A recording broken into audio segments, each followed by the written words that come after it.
Mother of trade deals కొన్ని గంటల్లోనే కుదరబోతోంది. ప్రపంచ దేశాలన్నీ ఆసక్తిగా గమనిస్తున్న ఆ తరుణం రానే వస్తోంది. 27 దేశాల కూటమి యూరోపియన్ యూనియన్ మన దేశంతో కుదుర్చుకోబోతున్న ప్రీ ట్రేడ్ డీల్ ఎలా ఉండబోతోంది? ఈ వాణిజ్య ఒప్పందంతో భారత్కి వచ్చే లాభమేంటి? యూరప్ దేశాల సంస్థలకు మనమిచ్చే ఆఫర్లేంటి? Let's watch.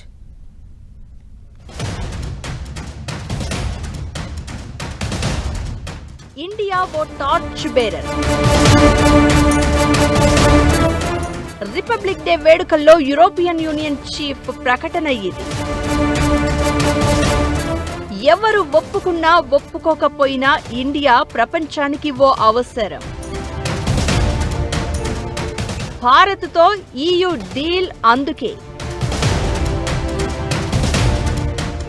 Mother of all trade deals గా చెప్తోన్న ఐరోపా భారత్ వాణిజ్య ఒప్పందంపై ప్రపంచమంతా ఆసక్తిగా ఎదురు చూస్తోంది. ఇప్పటికే అన్ని ఫార్మాలిటీస్ పూర్తయిన ఈ డీల్ ఓకే అయితే చాలా వరకు రెండు ప్రాంతాల మధ్య ఫ్రీ ట్రేడ్ జరిగే ఛాన్స్ ఉంది. ఈ ఒప్పందంలో అత్యంత కీలకమైన అంశం దిగుమతి సుంకాల తగ్గింపు. ముఖ్యంగా యూరోపియన్ లగ్జరీ కార్లపై 110% ఉన్న సుంకాలను 40% తగ్గించే ప్రతిపాదన కేవలం ఆటోమొబైల్ రంగానికే పరిమితం కాదు. ఇది భారత్ తన మార్కెట్ను ప్రపంచ పోటీకి సిద్ధం చేస్తోందనే సంకేతాన్నిస్తోంది. ప్రతిగా భారతీయ వస్త్రాలు, వ్యవసాయ ఉత్పత్తులు మరియు IT సేవలకు ఐరోపాలోని 27 దేశాల మార్కెట్లలో ఎంట్రీ ఈజీగా దొరుకుతుంది. అలా దాదాపు 200 కోట్ల మంది జనాభా ఈ రంగాల్లో పరస్పర అవకాశాలు పొందుతారు.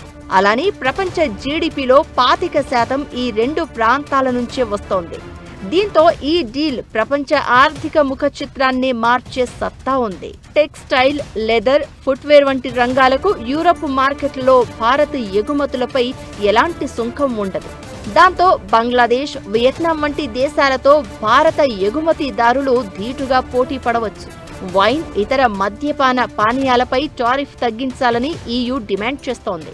యూరోపియన్ ప్రీమియం కార్ల కోసం ప్రత్యేక కోటా వ్యవస్థ ఉండాలని కోరుతోంది.